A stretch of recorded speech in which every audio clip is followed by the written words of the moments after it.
RCT of tooth number 3 under IV sedation. Let's go.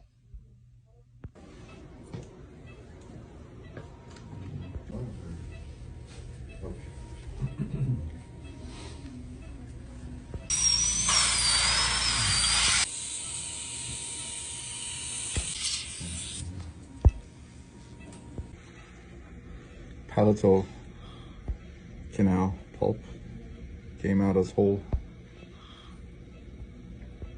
This buccal is open. I'm going there, please.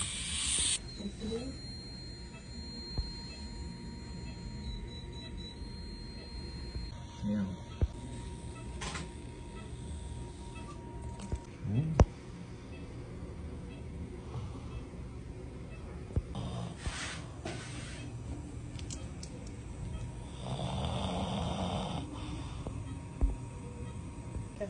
I'm just gonna leave the GP in there.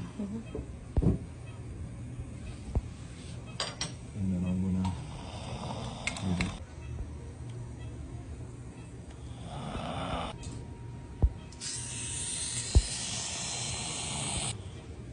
Not the one. The other place.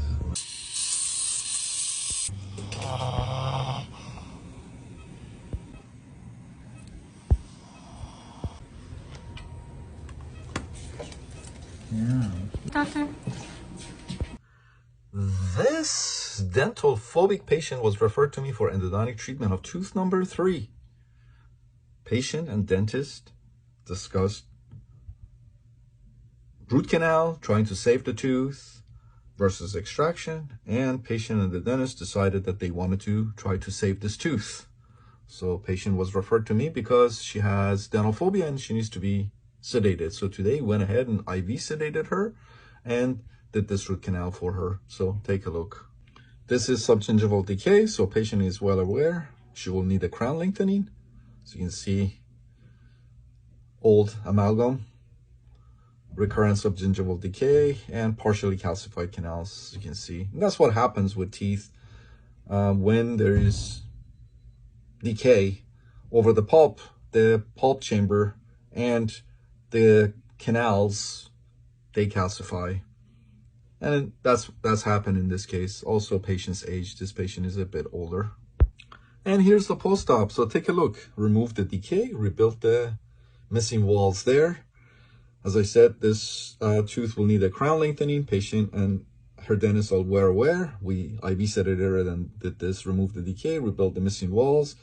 And take a look, 4 canal systems, MB1, MB2, distal buccal and palatal. I know this dentist, he likes to put posts in teeth, so left post space for him in the palatal canal, as you can see right there, temporize the tooth. Let me show you a different angulation. You can see the MB2 right there, right? Let me show you a different angulation.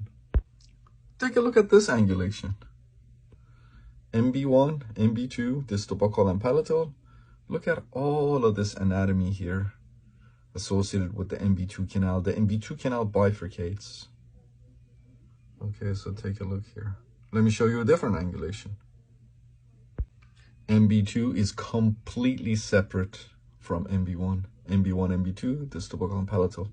So as you can see, MB2 is separate, completely separate canal, has its own canal. So if you miss the MB2 here, the patient is going to be in pain after the root canal.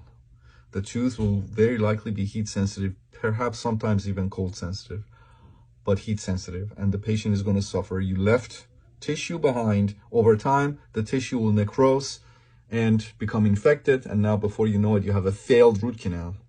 And you wonder why. Well, the reason the root canal failed is because you left pulp tissue behind and microorganisms, and then you'll develop a big lesion here, and patient is in pain and what have you. So locating all the canals, locating all these canals is important. MB1, MB2, sometimes there's an MB3, sometimes there's a DB2.